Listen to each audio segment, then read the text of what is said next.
Hi friends, ఈ పచ్చని వాతావరణాన్ని చూస్తుంటే ఏదోలా అనిపిస్తుంది కదా. ఈ వాతావరణం చూస్తుంటే నాకు ఒక చిన్న సాంగ్ పాడాలనిపిస్తుంది. కుమ్మలలో కోయిలమ్మ పాట బాగుంది, దాని పూత బాగుంది, దాని పూత బాగుంది.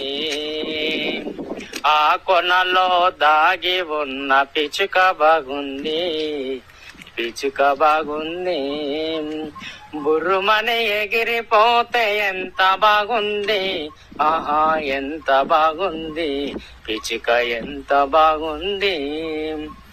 కుమ్మలలో కోయిలమ్మ పాట బాగుంది, దాని కూత బాగుంది, దాని కూత బాగుంది. అడవులలో నెమలి పిల్ల కరతమేముంది, అరతమేముంది. అమ్మాని అరుపులు అరిస్తే ఎంత బాగుంది, దాని అరుపు బాగుంది, దాని అరుపు బాగుంది.